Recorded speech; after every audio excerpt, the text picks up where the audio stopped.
प्रणाम एवरीवन। आज हम क्लास 6 इंग्लिश में सप्लीमेंट्री इंग्लिश रीडर के chapter 1 a tale of two birds की स्टडी करेंगे। Let's start the chapter. There once lived a bird and her two newborn babies in a forest. एक समय की बात है, एक जंगल में एक चिड़िया और उसके दो नन्हे नन्हे बच्चे रहते थे। They had a nest in a tall shady tree. उनका घोंसला एक बड़े से शेडी ट्री पर था, बहुत घने वृक्ष पर था। And there the mother bird took care of her little ones day and night. और वहाँ पे वो मदर बर्ड अपने बच्चों की दिन रात देखभाल करती थी। One day there was a big storm. एक दिन वहाँ बहुत तेज तूफान आया। There was thunder, lightning and rain. और वहाँ बादल गरजने लगे, बिजली चमकने लगी और बारिश होने लगी। And the wind blue down many trees. और हवा ने कई सारे पेड़ों को उड़ाकर गिरा दिया।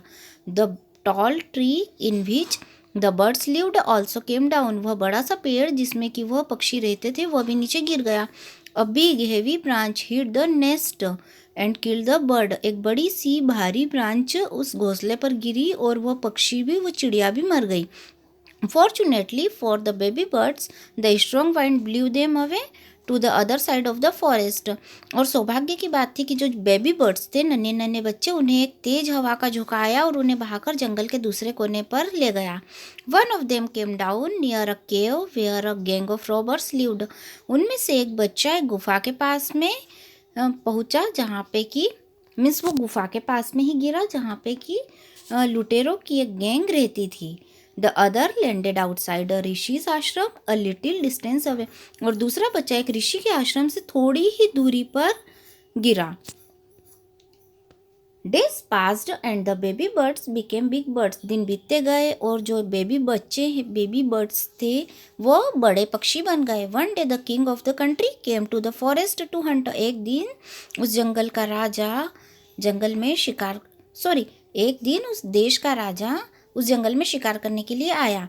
ही saw deer and rode after it. उसने एक हिरण को देखा और उसका पीछा किया। It ran deep into the forest followed by the king. और वह हिरण जंगल में बहुत अंदर तक दौड़ता गया और राजा भी उसका पीछा करता गया। Soon the king lost his way. जल्द ही राजा अपना रास्ता भूल गया। And didn't know where he was. और वो राजा नहीं जानता था कि वह कहाँ था। He rode on for a long time till he came to the other side of the forest. वह राजा बहुत लंबे समय तक चलता रहा और जंगल के दूसरे सिरे पर पहुंच गया। Very tired by now he got off his horse and sat down under a tree that stood near a cave. बहुत थक गया था वह। उसने अपने घोड़े को बांध दिया एक पेड़ के नीचे और वह भी पेड़ के नीचे बैठ गया जो कि एक गुफा के पास में था। Suddenly he heard a voice cry out. अचानक उसने एक आवाज़ सुनी जो कि चिल्ला रही थी, quick hurry up, there someone under the tree. यहाँ आओ, जल्दी आओ, यहाँ पेड़ के नीचे कोई आया है। Come and take his jewels and his horse. जल्दी आओ और उसके आभूषण और उसके घोड़े को ले लो। Hurry or else he will slip away. जल्दी आओ नहीं तो वो हाथ से निकल जाएगा। The king was amazed. राजा बहुत आश्चर्यचकित हुआ। He looked up and saw a big brown bird on the tree under which he was sitting. वह राजा ऊपर देखने लगा और उसने देखा कि एक बड़ा सा भूरे रंग का पक्षी उस पेड़ पर था जिस पेड़ के नीचे वो बैठा हुआ था। He also heard faint noises issuing from the cave। और उसने गुफा में से आने वाली आवाज़ों को भी सुना। He quickly got on to his horse। वह तेजी से अपने घोड़े के पास गया and rode away as fast as he could। और इतनी तेजी से वहाँ से दौड़ा जितनी तेजी से वह जा सकता था, उतनी तेजी से उसने घोड़े की सवारी की। Soon he came to a clearing which looked like an आश्रम। जल्द ही वह एक बहुत साफ जगह पे पहुंच गए जो एक आश्रम के समान दिख रहा था। इट वॉज द ऋषिज आश्रम। यह ऋषि का आश्रम था। The king tied his horse to a tree. राजा ने अपने घोड़े को एक पेड़ से बांध दिया and sat down in its shade. और उस पेड़ की छाया में बैठ गया। Suddenly he heard a gentle voice announced. अचानक उसने एक बहुत अच्छी आवाज़ सुनी। Welcome to the ashram sir.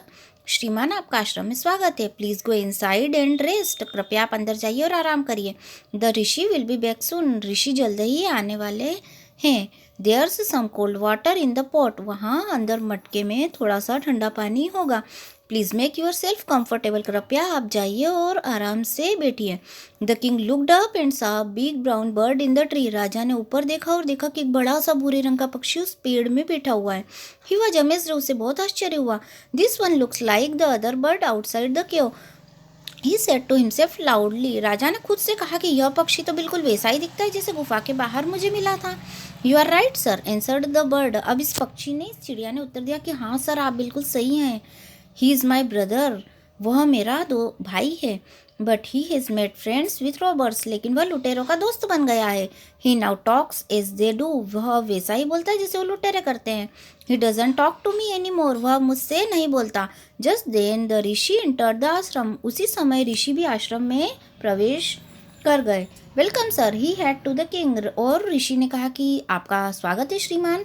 Please come inside and make yourself at home, कृपया आप अंदर आइए और अपने घर जैसा ही समझिए इसे। यू लुक टायर्ड, आप थके हुए दिख रहे हैं। रेस्ट फॉर अ व्हाइल, थोड़ी देर आराम करिए। Then you can share my food, उसके बाद आप मेरे साथ भोजन करिए। The king told the rishi the story of the two birds, तब राजा ने ऋषि को उन दो पक्षियों की कहानी सुनाई। And how each had behaved so differently दो दे लुक्ड सो अलाइक, और वह राजा बताने लगा कि कैसे ये दोनों पक्षी इतने अलग हैं, यद्यपि कि ये दोनों एक जैसे दिखते हैं और बिल्कुल एक समान है। The forest is full of surprises, he said, राजा बोले कि ये जंगल पूरी तरह से आश्चर्य से भरा हुआ है। The Holi man smiled and said, तब वो पवित्र व्यक्ति जो कि ऋषि थे, उन्होंने स्माइल की और कहा, after all is known by the company one keeps, means यह सभी उस कंपनी का प्रभाव है जिसमें कि व्यक्ति रहता है, जिसमें कि हम रहते हैं। That bird has always heard the talk of robbers, वह जो पक्षी वह हमेशा लुटेरों की आवाज़ सुनता है। ही इमिटेट्स देम, वह उनकी नकल करता है। इमिटेट मीन्स नकल करना, नकल करता है। टॉक्स अबाउट रॉबिंग पीपल, और लोगों को लूटने की ही बातें वह करता है। This one has repeated what he has always heard, और यह पक्षी वही रिपीट करता है जो यह हमेशा सुनता है। ही वेलकम्स पीपल टू द आश्रम, यह आश्रम में आने वाले सभी लोगों का स्वागत करता है। Now come inside and rest, अब आप अंदर आ जाइए और आराम करिए। I will tell you more about this place and these birds, मैं आपको इस स्थान के बारे में और इन पक्षियों के बारे में बहुत सारी बातें बताऊंगा। तो आपने देखा कि व्यक्ति जिस कंपनी में रहता है, जिन लोगों के साथ रहता है, वह व्यक्ति भी वैसा हो जाता है। तो इस स्टोरी का मोरल ये है कि आपको हमेशा अच्छे बच्चों की संगति करनी चाहिए, जिससे आप भी अच्छे बच्चे बनेंगे। Okay, we have completed this chapter. Thank you for watching this video.